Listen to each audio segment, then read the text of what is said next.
cause the numbers to roll over and snuggle back under the covers again.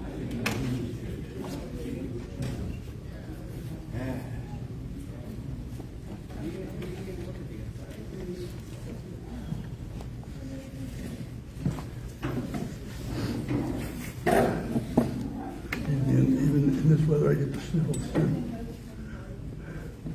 Okay, today we start off on a new topic, and we probably won't get about 2 weeks into it.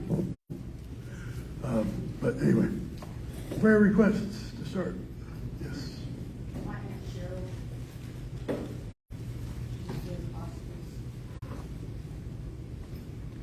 Does she have a hospice at home or? Yes.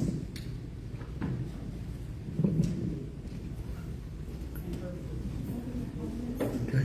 Anybody have an update on Joe? Saw him yesterday. He's doing all right. Is he in rehab now? Uh-huh. Yeah. Okay. So what's the prognosis? Is he going to escape from the rehab anytime soon? Didn't say. We were just there visiting him for about 25 minutes. Okay. Yep. It's easy to get in. Just go in and sign in and go down the hall and see him. Spirits up or? Yeah. Good. We saw him. Good. He's in room 228. All right. 228. I saw Joe Friday. Yep. He is very weak. He would miss some of his words and stuff. Yeah, he's a little slow. And they didn't act like they thought he would leave anytime soon. Really? But there was no comment as to when. So, Did you visit with Barbara at all? Barbara was there too, and so we could not talk, Yeah. independently of Joe being there. And the How grandma she's there, doing? I was concerned about her also. very tired.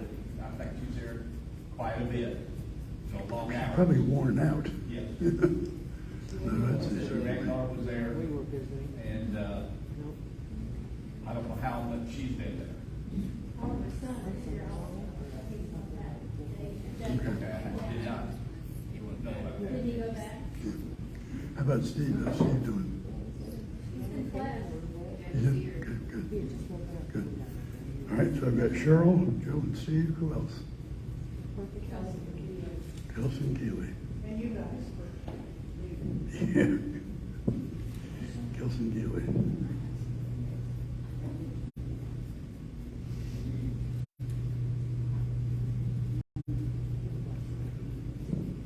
Okay.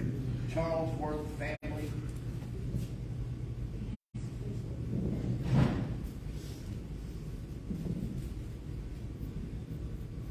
Medical or?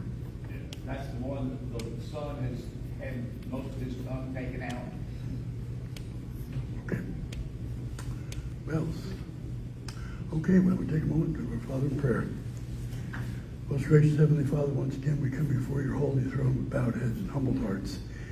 First and foremost, most of all, to give you thanks. Thank you so very, very, very much for blessing us as an awesome people in an awesome place and an awesome time. We do absolutely want to live in a wonderful time where we can exercise our rights and our freedoms to come and worship you and to tell others about you and to speak of you and to pray to you. We need to appreciate that. We do appreciate that, but help us appreciate all the more as we walk your walk in this world. We'd like to bring a few people to your attention, please, to Cheryl in hospice, to Charlesworth family as they deal with some medical issues and health issues. It would be thy will, please return them to their health and return them to their families. Please watch over Kelsey and Keeley, keep them well, help them make better choices in life so that they may someday come back to you and be your children once again. As always, Joe and Steve, in our fellowship, our hearts go out to their conditions, and we ask that you support them and their caregivers and their doctors and help them bring them back to their health, and if it be thy will for them to return to us and Joe return to us and enjoy his presence once again in worship. Please be mindful and helpful of Nancy and I as we prepare to head to our next great adventure in North Mississippi.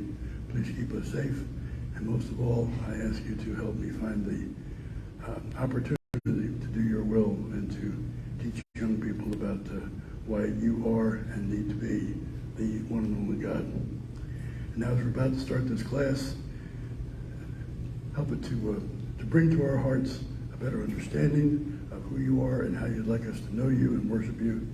Help us be better Christians. We ask this in all things in the name of your Son and our Savior, Jesus Christ. Amen. Okay. So like I said, we're starting a new topic. Back before Nancy and I decided to move, my original plan was that this section here, how to read the Bible, was actually going to be about a 8, maybe 9 week lesson. And then when we decided to move and sign the paperwork, all of a sudden things started going so fast, I ended up writing halfway through. So the second half of the course isn't even written yet. It's still on notes and whatnot scattered all over the place. But I've got about probably 6 or 7 weeks of material already written. Obviously, I'm only going to be able to do like 2, but I'm hoping that I can squeeze a lot of stuff in those first 2 weeks. And then if anybody's interested, what I'll do is I'll leave with Lance a paper copy. And then if anybody wants to go through the rest of it. But it is the slide format. There's like bullets of information, which I usually expound upon. So unfortunately, the paper is just going to be the bullets. But if you watch over time, continue to watch my Facebook page, eventually I will get to teach this. But if I do luck out and get a teaching job in my new location, I'll probably be starting all the way back where I was 2 years ago with Christian evidences, and then working back up through all the stuff. Because what we're going to be covering now is long after a person first decides God exists. So there's a lot of material between there that I'll be covering. But I do have a Facebook page. If you want to go ahead and sign into it, you'll watch it. I'll keep putting my lessons on the Facebook page if anybody's interested. Alrighty, well, let's jump into reading the Bible. I originally started to write this thing, how to read the Bible, but then I realized, oh, wait a minute. Really, the answer is quite simple. Like we covered last week, we said, what's the right Bible for you? The one you're going to pick up and read, okay? The right Bible for you is the one you can pick up and read. What's the right way to read it? Whatever it takes for you to understand it and follow it. All right, so there's the whole course. You get the right Bible, the one you read, and how do you read it? The one that gives you the information you need to become a Christian and a solid Christian. So that being, it's easy. There are lots and lots of different ways people read. I mean, there's many different ways to read it. There are people reading. What I'm going to share with you is thoughts that I've collected over the years, things that I've used, things that I read about, some professional tips from professional people in reading and understanding. But I first wanted to cover this first topic. I added the word apologist to it because a Christian apologist is going to read the Bible slightly differently. It's going to be a lot more in-depth. It's going to be looking for slightly, almost all the stuff that I'm looking for in addition to the way that people normally read is not necessarily required to be a Christian, right? But I'm going to throw it out there. If it's interesting to you, delve into it. If not, say, well, someday I'll do that. But for the meanwhile, I'm just going to read like this. But I want you to remember up front, I've said this before, I'll say it again. I am not a preacher. I am not a Bible expert. I'm a Christian apologist. And basically, a Christian apologist is someone who says, here's the facts, decide to be Christian, decide God exists, based on facts and evidence. So how does an apologist read the Bible? Well, first, let me ask the question, how many books did God write? All of it. He uses inspiration. Yeah, how many books did he write? Name me a book that he wrote. Inspirationally, indirectly. How many books? Huh? 66 books collected together in a volume called the Bible. So right, so God wrote the Bible, right? And how many other books did he write? He actually wrote also the book of nature. I referred to this a couple times in my classes. You've heard me refer to Lonang, the law of nature and nature's God. That was the description of the other book that Thomas Jefferson used when he wrote the Declaration of Independence. The law of nature and nature's God. God wrote, in my mind, 2 books. He wrote the Bible, and he also wrote the book of nature. Right? 2 books. Well, how many do you need to be a Christian? 1. Basically, you can very easily become a wonderful Christian with 1 book, the Bible. So normal people, 1. However, a Christian apologist, I need them both. I'm dealing primarily, when I'm doing my apologetic stuff, I am dealing primarily with people that may not even believe God exists. And if they did think that maybe there's some sort of a God out there, well, he's still not doing anything. I don't feel anything. I don't see anything. Okay? So when I do my apologetic stuff, I'm like 6 lectures before I can even say, oh, and by the way, there's a book called the Bible. Because they don't understand the first section, the Bible is meaningless. The Bible's like a phone book to them. It doesn't mean anything. But can you find God in nature? Absolutely. In fact, you have to be blind not to. So, for someone like an apologist, you got to use 2 books, both the Bible and the book of nature. So why is a scientist or a philosopher or people like me different? Well, we require evidence, reason, logic, and reproducible analytics. Most people can believe without all of that stuff. Well, they're exercising some of that stuff, but their requirements to get over the hurdle of belief is a lot lower than my hurdle. Yeah, you have to have some evidence. You got to hear the word. You got to have your family talk to you about it, your friends talk to you about it, or your preacher and whatnot. You have to be a reasonable person, okay? If you're 39 years old and you still want to grow up to be a fire engine, it may not make it. Logic, reproducible analytics. Yeah, these are all sorts of things that most people do on a shallow level, but because as an apologist, as a scientist, I need a lot more stuff, so I'm going to dive down into that a lot deeper. Basically, my truth has a higher threshold. And that's why when people ask me questions, rather than give me a simple yes or no answer, what you usually hear is, well, here's the things leading this way, and here's the things leading that way, and I kind of lean this way, but you can decide. Because each person's truth that I talk with is a different level. I have to help them get them over that. So let's look at God's 2 books. Obviously, we have God's Word. We have God's Word in the Bible. But we also have God's works. He basically showed himself through his works in addition to his word. And you can't, for me anyway, you can't ignore one or the other. You can't do it just one way and not the other. You really need kind of both of them to come together and understand God in his entirety. So let's start off with God's word. Would you consider God to be a decent author, tells a good story, non-fiction writer? Okay. Would you put him at the top of the list maybe? How about way above the top of the list? How about the best book that's ever been written? The book that you can hang your life on, literally. The Bible. God is an awesome author. Awesome author. In fact, you can read the Bible once through every year and still not understand everything that's in there. Awesome author. What about God's works? Do you think maybe God could design a pretty nice universe for his chosen people, mankind, to live in? I mean, when you look around, this is a pretty nice place, don't you think? He designed a nice place. How about God as a builder?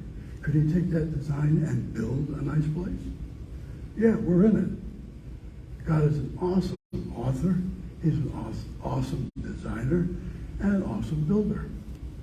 What would you think of a builder where you sat down and explained to them in words what you want your house to look like?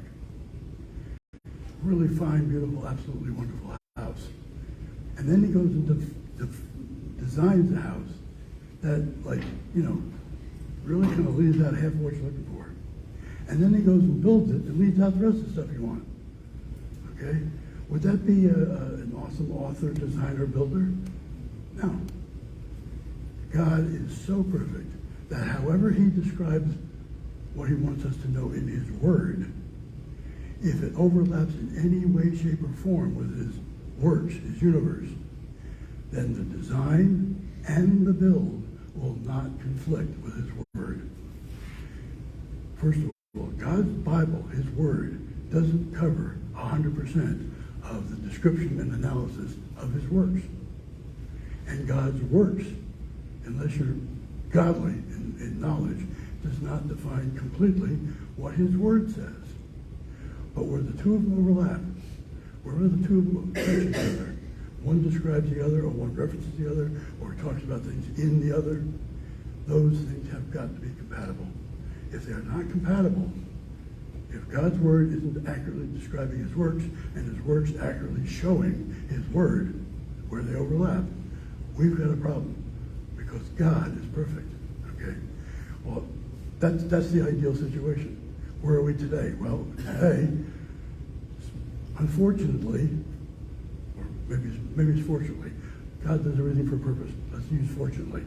We don't have the original words spoken by the inspired writers that wrote the Bible. We have many layers of translations and copies, and we've got thousands of years between then and now. We come up with things like, I'm sure you'll recognize these from 2 weeks ago. So here's the Codex Vaticanus, Codex Sinaiticus, Codex Alexandrinus, and others, and a whole bunch of others, like 5,000 pieces of parchment, others. And these things represent to us God's word. Did God actually inspire someone to compile the Codex Vaticanus? Well, maybe, but we do know that God inspired someone to write down what is going to end up being in the Codex Vaticanus and so forth. But there's a layer of interpretation between there that we can mess up. God is not going to mess up the Codex Vaticanus. He leaves that to us. We do a very good job of it, and all the rest of it. So now we've got information from God, God's book, that is maybe a little bit messed up. Well, where does that go? Well, that we managed to get into the King James Version and the New American Standard Bible and the New International Version, the New Living Translation, and others, and all the Bibles we talked about. So this information is coming down from God's Word, from originally God's Word, down to what we're reading today and all of these other things. And there's all sorts of overlap and comparison. And notice on the bottom right-hand side, almost everything has 3 arrows. That's because this one may say this, and this one may say that, and this one says something else. So maybe I'm going to choose to use this and put these two in the footnotes and all sorts of stuff. Can you see a place where an error might happen between God's Word and the NLT down at the bottom? Yeah. It requires some thinking, some analysis. We've got to do some serious study. On the other side, God's works is now defined to us through physics, biology, and math, and chemistry, philosophy, geology, astronomy.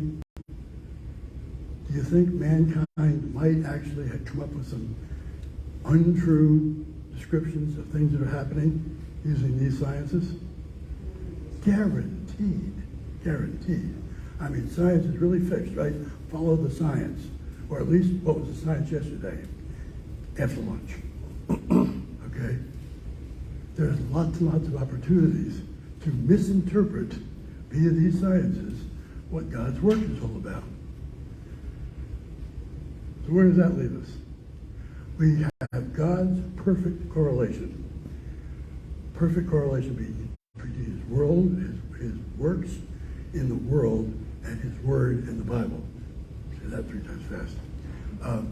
So there's a perfect correlation. We know it's a perfect correlation.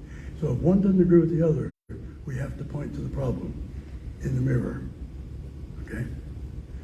Well, that means down here at the bottom level with the Bibles we're reading and over in God's works, we have imperfect interpretation. Okay? Imperfect interpretation. How do we solve that? The way that I have to deal with this, the way other apologists deal with this sort of thing, is in the process of coming from that, God's Word, all the way down to that, the New Living Translation. And I use NLT because it's a almost paraphrased Bible. okay? There's lots of what the interpreter put into the book thinks about what God meant to say, okay? Which leaves lots of room for differences. So between here and here, I've got to come up with some perfect correlation. Well, down here, I know that it came through multiple languages, time, authors, and so forth. Look, for example, just at the Greek. In the basic Greek, actual biblical the ancient Greek that they used when they wrote the Bible, there's somewhere between 1,200 and 2,096 words that are root words in Hebrew. There's some additional words you pick up by playing games with positioning and adding endings to it, but make a story short, say 2,000 words in the Hebrew. That has to define the entire universe. When it finally gets down here to English, we have well over 1 million. In the Bible, if you're reading the Old Testament, in the Hebrew, when it refers to like cattle or bulls or oxes, they're talking about what we call one specific genus, species of an animal. Maybe a variation, maybe a different species, but they're using it to cover what we today would consider all double-hoofed cloven ungulates, which is about 2,000 or 3,000 animals in the world, because they didn't have all the words they needed like we did. When you include scientific words in the English language, we jump to over 5 million words, and medicals and stuff like that. So they're using a word to talk about cattle, which may actually be referring to hundreds of different kinds of cattle, from deer and antelope and everything else that mounts across the prairie on two hooves, ungulates. And then we've got to try to figure out what that applies to over the English. Bottom line is this: there is almost always, in the ancient languages, 2 or 3 or 4 or 5 different meanings in the original languages that could apply to the context in the verse in the Bible. The one that we read down here is the one the translator said, well, I think this is the best one. And we go to Bible school for years and years and learn it and memorize it and say, okay, that's all it is. Over here we have the same sort of thing. Now we've got hundreds and hundreds of names. We've got to find out the interpretation's word that could possibly fit this perfectly. Does it line up with something over here perfectly? That maybe we ought to consider using those in order to get this perfect correlation. And honestly, it only works about maybe 20-30% of the time. And people have spent lives trying to figure out how to make these things work, come together. And I'm still working on that. So basically, that's why we're reading in a little bit different way. Apologetics reading, because he's trying very hard to make sure that he doesn't introduce additional conflict between that and that by choosing the wrong words equal between that and that. And that's why I give you non-answers to answers. Sorry. All right, so where do we go? Is there any biblical support for 2 books? Or am I just out in left field somewhere? Is there anything that tells us, yeah, God has 2 books? Here they are. Yeah, we got a couple references. Just a few. This is a partial list. Job 37, laid the earth's foundation. Who marked off its dimensions? Job 38, when I consider your heavens, the work of your fingers, the moon and the stars, which you have set in place. Psalm 8, the heavens declare the glory of God, proclaim the work of his hands. Day after day they pour speech. Night after night they reveal knowledge, so forth and so on. Acts, yet he himself is not without testimony. He has shown kindness by giving you rain from the heavens and crops in their seasons. God who made the world and everything in it, the Lord of heaven and earth, does not live in temples built by hands. Romans 1:16, for since the creation of the world, God's invisible qualities, his internal, external power, and divine nature have been clearly seen, being understood from what has been made, so that people are without excuse. Anyway, yes, there is lots of support. In fact, this is one of the things that blows the mind of a lot of folks.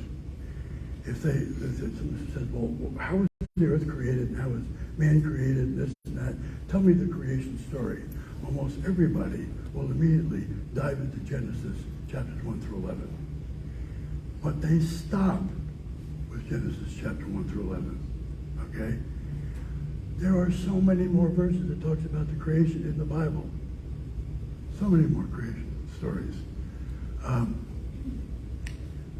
Job, for example. Job is a book that's full of references to how he created things. Anyway, I've got another whole list of references for that too. But when you're talking about creation, the original story of start and everything, don't stop with Genesis. Look at the rest of the Bible. There's lots of it there. And it really fills out the picture. It fills out the story. Okay? Anyway. All right, so what is the Christian's goal with the Bible? We want to understand God's plain meaning of the text that the Holy Spirit put there. Underline Holy Spirit. We want to know what the Holy Spirit put there, not what we put there. It is not. Here's some pitfalls. It is not. Searching for some new and unique interpretation that nobody knew about. I'm amazed at how many biblical students, in order to fulfill a thesis requirement, will come up with the latest and greatest interpretation of something that nobody's ever figured out before. And there's a reason why they haven't figured it out. It's crazy. It's off left field somewhere. Okay? We don't need to be falling into those kinds of traps. Searching for a way to make it support what you already know. A lot of people go into the Bible and say, well, I know this is true. Let me find out where it says that. It is not passive reading and unintentional interpretation. This is not a magazine you take into the men's room or the ladies' room.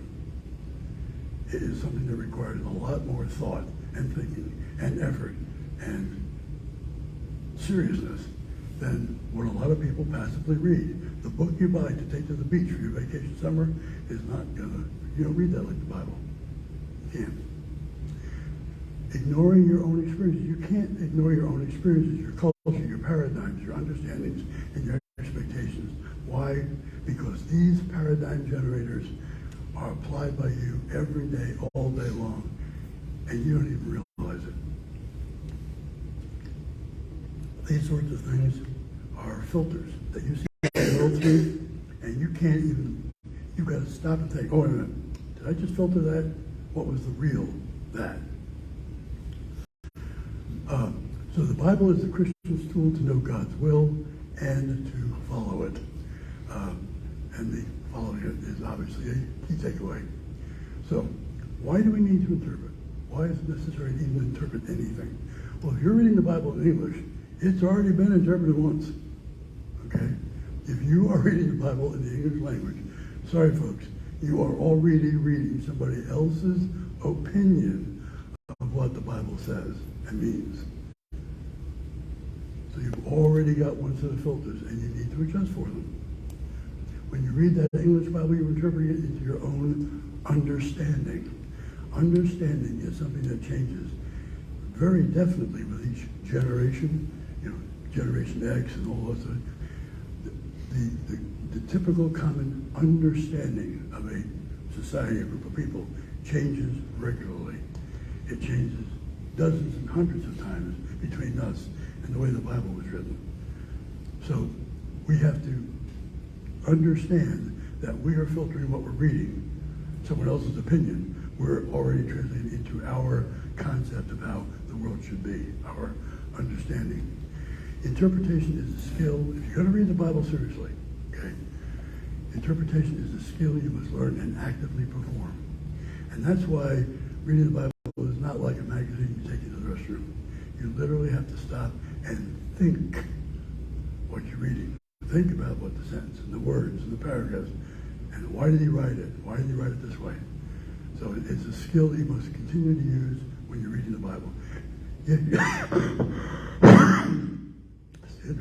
Yes, you can still read other books for relaxation, but if you're going to dive into the Bible, spend your time wisely and actually turn on the brain and think. All right, there's different styles of writing requiring different styles of interpretation, different methods of interpretation. In the Bible, we are dealing with styles of writing, points of view, historical periods, cultures, original languages, authors, locations, narrative periods, history, genealogies, chronicles, laws, poetry, proverbs, prophetic oracles, riddles, drama, biographical sketches, letters, sermons, and apocalypses. Does everybody feel like they're expert in all of those genre of Bible stories? And you cannot read every one of those the same. There are some things that you can apply to almost all of them. But if you interpret each one of those different genres of reading the same way, you are going to take the magazine into the restroom. It's easier. Okay? All right. So you need to know both general rules and the special cases. And each one of these kinds of genres requires a special case. And my original intent in this course was to actually cover them all, which is why I'm not finished writing it yet. Anyway, you're dealing with the difference between the then and the there and the here and the now. 2,000 years is an awful lot of time for society to stay the same. It doesn't. In fact, that's why the original Hebrew, archaic Hebrew, most importantly, the Koine Greek, the common Greek, and the original Latin, those are dead languages. They are no longer being spoken regularly in common day-to-day commerce. When a language goes dead, it stops modifying. When a language is still alive, it modifies regularly. Every year we get the story about, well, the Merriam-Webster dictionary had 6 new words in the dictionary, or 12 new words and so forth, and it's always happening. And words literally change meaning. They can literally change from one point of view to the exact opposite point of view. We have words that actually mean both A and not A today. There's a list of about 25 of them that once in a while I'll throw out, okay? So if the language is alive, it's living, it's changing. If it's dead, it's not. We have to go back to a book that was written to a people, and then the language died and stopped and froze. Mostly froze. All right. So God's word to us, first of all, was God's word to them. There's an awful lot of people who pick up the Bible and say, all right, I'm reading the Bible, and he's talking to me. Well, there are some genres in the Bible. No, he's talking to them. And if you think you know now what he told them then, you may be making a mistake. We've got to understand that the books that were written, that we're reading now, were actually written like almost 2,000 years ago or more, okay? So they were the original audience. They were to whom they were written to. Bottom line is a sentence or a verse or a thought in the Bible cannot mean today what it would have meant then. He wrote it to them then. We got to keep that filter. We got to keep thinking about that. We must read at 2 levels. First, we must hear the word that they heard. So using the Greek New Testament, we're going to focus on the New Testament. The word that they heard, we have to understand what they heard in their time. What did it mean to them? And we have to we have to know what it meant to them then and there. And this is the essence of what's called exegesis. Trying to figure out what the word in the dead language, Koine Greek, caused to happen in the skulls of the people that heard it back then. Understanding that translation from the Greek then to what we would have thought that they heard then, that is like a big chunk of exegesis. And that deals with the meanings of the words and the words in the context. All right? But then we must learn to hear that same word, and I should have put same in quotes, the same word in the here and now. And this is where we run into the problem of the translation. If word A, when spoken back in 33 AD, meant this particular mental reaction, then what does that mean to me reading it now? How do I get my head into his head and understand what he heard back when Jesus spoke it? All right? So there's 2 levels that we're working with. And this is the second process. The second process of trying to figure out what the word meant then in my language today is a process that is most often helped by the tool called hermeneutics. And you've heard me refer to that before. So hermeneutics is a tool that is used, first of all, to figure out what they said and how they felt when they heard it. And then the second half of hermeneutics is to translate that feeling in their language to the appropriate word in our language. So it's exegesis and hermeneutics, and we'll look a little bit more about that. So interpretation and exegesis. So now we're trying to figure out, I'm watching the clock here, now we're trying to figure out how do we interpret what they heard in their language, in their culture, in their time then, when Jesus actually spoke the words. And that's called the original intent. We're trying to find the original intent of the writings. All right, the problem is that we tend to employ it only when we find discrepancies between Bible text and modern culture. If you listen to even very, very good, well-trained preachers talk and give sermons, and give lectures and whatnot, they fall into the same trap. What they'll do is they will focus on only those things that differ. So if they read a sentence, it's got maybe 3 or 4 different thoughts in it, describing 3 or 4 different actions. And to most of us, action 1 and 2 and 3, yeah, we experience that today. And they'll bring forward that as just a reading of what was happening. But on the 4th one, now that's different. Culture's changed. We don't, wash our feet when we go in the room. We don't give each other a kiss on the cheek when you come at the front door. So we're going to treat those differently. Many times we are overlooking that, there are also differences in the first and the second and the third happening.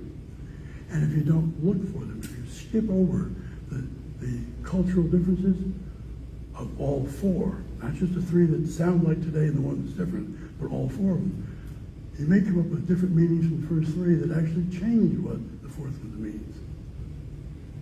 So even when it doesn't appear to be necessary, you still need to do some exegesis. You need to employ this exegesis process. And that's pretty much what that text that says. We must put on our exegesis classes when reading every text. That's why reading is a little bit slower when you read like when you get seriously into the Bible. All right, so exegesis is not the only task. It is simply the first task. Doing good exegesis is the first task. All right, we want to try to avoid selective exegesis to support your point of view. We have lots of that out there. They will actually employ exegesis, particularly someone who is now quite partially, maybe seriously trained in languages in the Bible, but not a doctoral level. Like that saying, a little learning is a dangerous thing. Very deep or taste not the pure in spring. When you start learning some exegesis and you start applying exegesis to where I like to have exegesis applied, you end up making translations that are favorable to your point of view. Oddly enough, it just happens to be what I wanted. So that's a selective exegesis. Because again, we've got one verb, one word in the Hebrew that means 50 different things and so forth. So we've got lots of stuff to, lots of words to choose from as we translate. We want to use a good Bible dictionary to build your expertise. A Bible dictionary will give you all of those meanings. So you can see that, hey, there's more than one meaning to this word. And hey, maybe this one applies, but so does this one and this one. So have a good Bible dictionary. Exegesis is basically made up of context and content. So let's look at the context. Context comes in 2 flavors, historical and literal. The historical deals with the time and culture of the office, of the author, and the audience. And geographical, topographical, that's like the physical surroundings, and political environment. So this is pretty much one more. Yeah.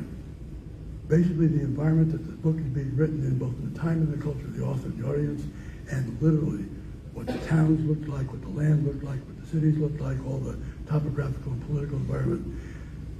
That's using the historical context in order to exegete properly. And if you go through and read and ask yourself the question, what is the occasion and the purpose of the book? In other words, why did the author write that? If you ask for each pericope, if you ask for each paragraph or 2 about a story, why did the author write that? That helps you focus in on, oh, by the way, who did he write it to? What time was he writing it? What was the geology like, the geography, the weather, the people, the culture? and it helps you focus in on those things. The other side is literary. What does the word mean within that sentence? One of the things about the ancient languages, because they're dead, is we now have the ability to have a frozen look at what the story is saying. And usually a story is given in more than one verse, more than one paragraph. Basically, as you're reading through, a good rule of thumb is when you read a paragraph, ask yourself the question, how does it relate to the one before, and the next one, and the next one before, and continue reading through the book like 3 paragraphs at a time. The one I'm in, the one I came from, and the one I'm going. So what does the word mean within that sentence? What does the sentence of the word mean within that paragraph, before and after? And then ask yourself the question, is this in harmony with everything else the author says? And there are a lot of stories, a lot of pericopes, there are a lot of chunks of literature in the Bible that sound really, really good, but when you put that good chunk of story upside against what he wrote in this book, and that book, and that book, and that book, it's like a sore thumb that sticks out. Wait a minute, that doesn't sound like the author I know. Well, you're probably misinterpreting something, because most of the authors in the Bible have a harmony. And the whole New Testament has a harmony. And guess what? The whole Bible has a harmony. And you should be able to be reading from front to back in harmony with everything else. You shouldn't be getting a lot of conflicting information. All right, let's look at the content side. The content consists of the grammatical and syntax meaning of the word within a sentence. A word can have several meanings within a sentence based on its syntactical use and its grammatical use. So by changing it from male to female, by changing it from singular to plural, by changing it from possessive anyway, by changing the remember how your high school English teacher had you diagramming sentences all over the place? All right. As you change the type of the word, you can actually change the meaning of the whole sentence. You have to pay attention to it. The historical and quantitative continuity, for example, weight, money, and distance. If you try to read the Bible and apply it to today's sizes, shapes, and costs, I mean, people have done like PhD theses on how many denarii a sheep cost or something. So there's some challenges there. 2 more minutes to challenge. I'm not working on yet. All right, so a fully equipped exegesis-trained reader will have a good translation. All right, and remember, if you're really trying to get into the Bible and understand what it says, your good translation probably shouldn't be the NLT or the MSG or one of these paraphrased Bibles. You want to get back towards the other end of the spectrum, towards the NASB, ESV, KJV, or NKJV. These are the ones that are word for word. So you want to have a good translation, and with some helps and footnotes is nice. You want to have a good Bible dictionary. A Bible dictionary will tell you about all these other words and what they could mean, so you can pick the right one. And you need to have a good commentary, because some of this stuff, we just don't know what it was like in the first century. Our world, our land, our culture, everything's different. But these commentaries will often bring in. And a good commentary, by the way, is a commentary that if there's 3 different ways to interpret it, it will tell you all 3. Not just their favorite one, but all 3. So you can see that there's a couple. And a working knowledge of hermeneutics. I'll explain that probably in the next class. Yes, next class is hermeneutics. Okay, questions, comments? We got 1 minute. Okay, see you next week. Thank you.